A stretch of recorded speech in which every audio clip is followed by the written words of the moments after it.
ಹಣ ವಂಚನೆ ಜಾಲದ ಬಗ್ಗೆ ಟಿವಿ9 ರಹಸ್ಯ ಕಾರ್ಯಾಚರಣೆ. ಪೊಲೀಸ್ ಆಯುಕ್ತ ಬಿ ದಯಾನಂದ್ ಸುದ್ದಿಗೋಷ್ಠಿ. ಹಣ ವಂಚನೆ ಜಾಲದ ಬಗ್ಗೆ ಟಿವಿ9 ರಹಸ್ಯ ಕಾರ್ಯಾಚರಣೆ ಬಗ್ಗೆ ಪೊಲೀಸ್ ಆಯುಕ್ತ ಬಿ ದಯಾನಂದ್ ಸುದ್ದಿಗೋಷ್ಠಿಯಲ್ಲಿ ತಿಳಿಸಿದ್ದಾರೆ. ಹೊಸ ರೀತಿಯಲ್ಲಿ ಗ್ಯಾಂಗ್ ಒಂದು ಮೋಸ ಮಾಡ್ತಾ ಇತ್ತು. 30.91 ಕೋಟಿ ಮೌಲ್ಯದ ಖೋಟಾ ನೋಟನ್ನ ವಶಕ್ಕೆ ಪಡೆಯಲಾಗಿದೆ. ಟ್ರಸ್ಟ್ಗಳನ್ನ ಸಂಪರ್ಕ ಮಾಡಿ ವಂಚನೆ ಮಾಡ್ತಾ ಇದೆ ಈ ಗ್ಯಾಂಗ್. ನಗದು ಮೂಲಕ ಕಮಿಷನ್ ಕೊಟ್ರೆ ಹಣ ಕೊಡ್ತೀವಿ ಅಂತ, ಸಿಎಸ್ಆರ್ ಮೂಲಕ ಕೋಟ್ಯಾಂತರ ಹಣ ಕೊಡ್ತೀವಿ ಅಂತ ಆಮಿಷ ಒಡ್ಡಲಾಗ್ತಾ ಇತ್ತು. ಕಂಪನಿಗಳ ಪ್ರತಿನಿಧಿ ಅಂತ ನಂಬಿಸಿ ಸಂಪರ್ಕ ಮಾಡ್ತಾ ಇದ್ರು. ಹಣವನ್ನ ಅಡ್ವಾನ್ಸ್ ಮೂಲಕ ವಶಕ್ಕೆ ಪಡೆದು ವಂಚನೆ ಎಸಗಲಾಗಿದೆ. ಪ್ರಕರಣ ಸಂಬಂಧ 5 ಆರೋಪಿಗಳನ್ನ ಬಂಧಿಸಲಾಗಿದೆ. ಸುದ್ದಿಗೋಷ್ಠಿಯಲ್ಲಿ ಬಿ ದಯಾನಂದ್ ಈ ಹೇಳಿಕೆಯನ್ನ ಕೊಟ್ಟಿದ್ದಾರೆ. ಹಣ ವಸೂಲಿ ದಂಧೆಯನ್ನ ಟಿವಿ9 ತಂಡ ಬಯಲಿಗೆಳೆದಿತ್ತು.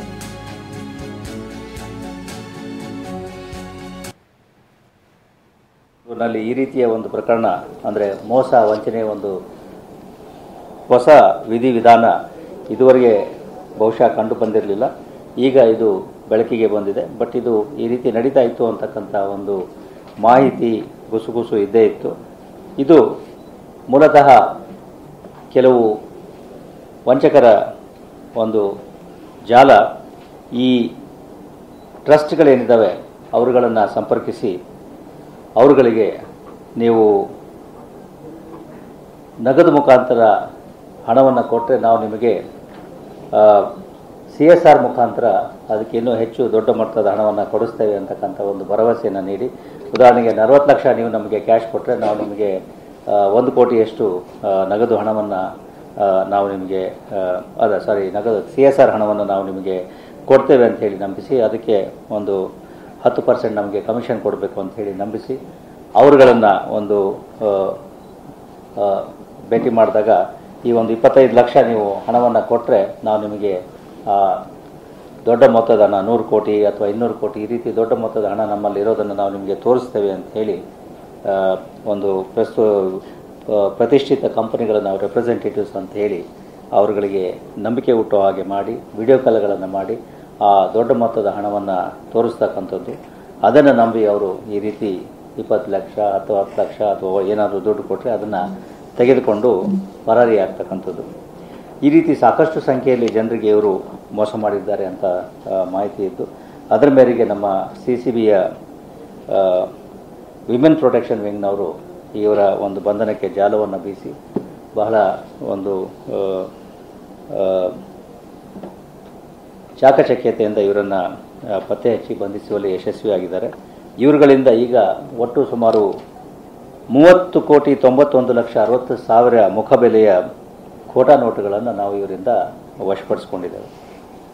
ಇದರಲ್ಲಿ 500 ರೂಪಾಯಿ ಖೋಟಾ ನೋಟುಗಳಿದ್ದಾವೆ, 2,000 ರೂಪಾಯಿ ಖೋಟಾ ನೋಟುಗಳಿದ್ದಾವೆ. ಹೀಗೆ ಒಟ್ಟು 30,91,60,000 ಮುಖಬೆಲೆಯ ಖೋಟಾ ನೋಟುಗಳು ಇವಾಗಿದ್ದಾವೆ. ಇದನ್ನು ಅವರು ಮುಖ್ಯವಾಗಿ ಆ ಜನರಿಗೆ ನಂಬಿಕೆ ಹುಟ್ಟಿಸಲಿಕ್ಕೆ ಅಲ್ಲಿ ಒಂದು ಈ ಹಣದ ಒಂದು ಕಂತೆಯನ್ನು ತೋರಿಸಿ ಅವರಿಗೆ ನಂಬಿಕೆ ಹುಟ್ಟೋ ಹಾಗೆ ಮಾಡ್ತಾಯಿದ್ರು ಮತ್ತು ಅವರು ನಂಬಿ ಹಣವನ್ನು ಕೊಟ್ಟಾಗ ತಗೊಂಡು ಪರಾರಿ ಆಗ್ತಾಯಿದ್ರು. ಇದರಲ್ಲಿ ಒಟ್ಟು 5 ಜನ ಆರೋಪಿಗಳನ್ನು ನಾವು ಈಗಾಗಲೇ ಬಂಧನ ಮಾಡಿದ್ದೇವೆ. ಒಬ್ಬ ಆರೋಪಿಯ ಮೇಲೆ ಈ ಹಿಂದೆ ಬಸವನಗುಡಿ ಹಾಗೂ ವಿಲ್ಸನ್ ಗಾರ್ಡನ್ನಲ್ಲಿ ಈ ಗ್ಯಾಂಬ್ಲಿಂಗ್ ಸಂಬಂಧಪಟ್ಟ ಹಾಗೆ ಹಳೆಯ ಪ್ರಕರಣಗಳಿದ್ದಾವೆ. ಅದೇ ರೀತಿ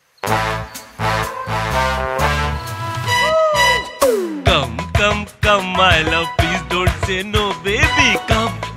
Come my love. V-Guard ನ air coolers extra large cooling pad ನೊಂದಿಗೆ ಇದು ಎಂತೆಂಥವರನ್ನು ಕೂಲ್ ಆಗಿಸುತ್ತೆ. V-Guard air coolers, long lasting cooling. ಇದರಲ್ಲಿ ಇನ್ನೊಬ್ಬ ಪ್ರಮುಖ ಆರೋಪಿ ಏನಿದ್ದಾನೆ ಆತ ಈ ಮುಂಬೈ ನಗರದಲ್ಲೂ ಕೂಡ ಇದೇ ರೀತಿಯ ಒಂದು ಪ್ರಕರಣದಲ್ಲಿ ಈ ಹಿಂದೆ ಬಂಧನ ಆಗಿರ್ತಕ್ಕಂಥದ್ದು ಮಾಹಿತಿ ಸಿಕ್ಕಿದೆ. ಅದನ್ನು ನಾವೀಗ ಪರಿಶೀಲನೆ ಮಾಡ್ತಾ ಇದ್ದೇವೆ. ಜೊತೆಗೆ ಆರೋಪಿಗಳು ಹಿಂದೆ ರೈಸ್ ಪುಲ್ಲಿಂಗ್ ಮತ್ತು ಹವಾಲಾ ಇಂಥ ಒಂದು ಅಕ್ರಮ ಚಟುವಟಿಕೆಗಳು ಕೂಡ ಶಾಮೀಲಾಗಿರ್ತಕ್ಕಂಥದ್ದು ಈಗ ನಮ್ಮ ತನಿಖೆಯಲ್ಲಿ ತಿಳಿದು ಬಂದಿದೆ. ಆರೋಪಿಗಳ ಕೂಲಂಕುಷ ವಿಚಾರಣೆ ಇನ್ನೂ ಕೂಡ ನಡೀತಾ ಇದೆ. ಯಾರಾದರೂ ಈ ರೀತಿ ಅವರಿಂದ ಮೋಸ ಹೋಗಿರೋರು ಇದ್ದರೆ ಅವರುಗಳು ಕೂಡ ನಮ್ಮ CCBಯ ಈ ಮಹಿಳಾ ಸಂರಕ್ಷಣಾ ದಳದ ಅಧಿಕಾರಿಗಳನ್ನು ಸಂಪರ್ಕಿಸಬಹುದು ಎಂದು ಕೋರಲಾಗಿದೆ. ಇದರಲ್ಲಿ ಒಟ್ಟು 5 ಜನ ಆರೋಪಿಗಳನ್ನು ನಾವು ಈಗಾಗಲೇ ಬಂಧನ ಮಾಡಿದ್ದೇವೆ.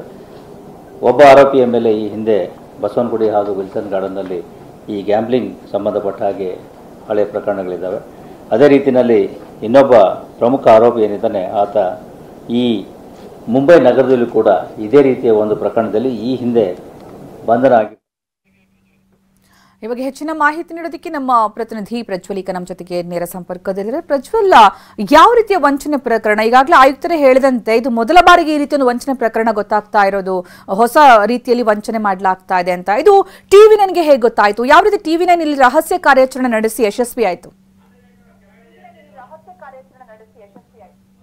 ಸುಕನ್ಯಾ, TV9ಗೆ ಸಿಕ್ಕಂತ ಒಂದು ಸಣ್ಣ ಮಾಹಿತಿಯನ್ನ ಆಧರಿಸಿ ನಮ್ಮ TV9 ತಂಡ ಅದಕ್ಕೆ ಪೂರಕವಾಗಿ ಕೆಲಸವನ್ನ ಮಾಡುತ್ತೆ. ಆ ಪೂರಕವಾಗಿ ಕೆಲಸವನ್ನ ಮಾಡಿದಂತ ಸಂದರ್ಭದಲ್ಲಿ ಈ ಯಾರು ವ್ಯಕ್ತಿಗಳು CSR ಫಂಡ್ ಅನ್ನ ಕೊಡಿಸ್ತೀವಿ, ನಾವೇ CSR ಫಂಡ್ ಅನ್ನು ಸಹಿತ ಕೊಡಿಸ್ತೀವಿ, ಜೊತೆಗೆ ಅದಕ್ಕೆ ಸಂಬಂಧಪಟ್ಟಂತೆ ಒಂದಷ್ಟು 100 ಕೋಟಿ ರೂಪಾಯಿ ಫಂಡ್ ಅನ್ನ ಕೊಡಿಸ್ತೀವಿ, ಅದಕ್ಕೆ ಸಂಬಂಧಪಟ್ಟಂತೆ ಒಂದಷ್ಟು ಅಡ್ವಾನ್ಸ್ ಅನ್ನ ನಮಗೆ ಕೊಟ್ರೆ, ಮೊದಲೇ ಅಡ್ವಾನ್ಸ್ ಅನ್ನ ಪೇಮೆಂಟ್ ಅನ್ನ ಮಾಡಿದ್ರೆ ಮುಂದಿನ ಹಂತದಲ್ಲಿ ನಿಮಗೆ ಅಕೌಂಟ್ ಥ್ರೂ ಕೊಡ್ತೀವಿ, ಅದನ್ನ ಕ್ಯಾಶ್ ಬೇಕು ಅಂದ್ರೂ ನಾವು ಅದನ್ನ ಕ್ಯಾಶ್ಗೆ ಕನ್ವರ್ಟ್ ಅನ್ನ ಮಾಡ್ಕೊಡ್ತೀವಿ ಅನ್ನೋ ಈ ರೀತಿಯಾಗಿ ವಿವಿಧ ರೀತಿಯಲ್ಲಿ ನಂಬಿಸುವಂತ ಕೆಲಸವನ್ನ ಈ ಒಂದು ಟೀಮ್ ಮಾಡ್ತೇವೆ. ಈ ಟೀಮಿನ ಒಂದಷ್ಟು ವಿಕ್ಟಿಮ್ಗಳು ಸಹಿತ TV9 ಸಂಪರ್ಕ ಮಾಡ್ತಾರೆ. ಮುಂದುವರೆದ ಹಂತದಲ್ಲಿ ನಾವು ಆ ವ್ಯಕ್ತಿಗಳು ಯಾರು, ಏನು, ಎತ್ತ ಅನ್ನೋದ್ರ ಬಗ್ಗೆ ಪರಿಶೀಲನೆಯನ್ನ ಮಾಡುವಂತ ಕೆಲಸವನ್ನ ನಮ್ಮ TV9 ತಂಡ ಮಾಡ್ತದೆ. ಅದನ್ನ ಮುಂದುವರೆದ ಭಾಗವಾಗಿ ಯಾವಾಗ ಇದೊಂದು ಪಕ್ಕಾ ಪ್ರೀ ಪ್ಲಾನ್ ಆಗಿ ಮಾಡ್ತಿರುವಂತ ಸುಧೀರ್, ಕಿಶೋರ್, ರಿಷಿ ಸೇರಿದಂತೆ ಇವ್ರದೊಂದು ಟೀಮೇ ಇದೆ ಅನ್ನೋದು ಗೊತ್ತಾಗುತ್ತೆ. ಆಗ ನಮ್ಮ TV9 ತಂಡದ ವತಿಯಿಂದ ಬೆಂಗಳೂರು ಸಿಟಿ ಕಮಿಷನರ್ ಆಗಿರುವಂತ ದಯಾನಂದ್ ಸರ್ ಅವ್ರನ್ನ ಭೇಟಿಯನ್ನ ಮಾಡಿ ಅವರಿಗೆ ಇದ್ರ ಬಗ್ಗೆ ಮಾಹಿತಿಯನ್ನು ನೀಡಿದಾಗ ಅವರು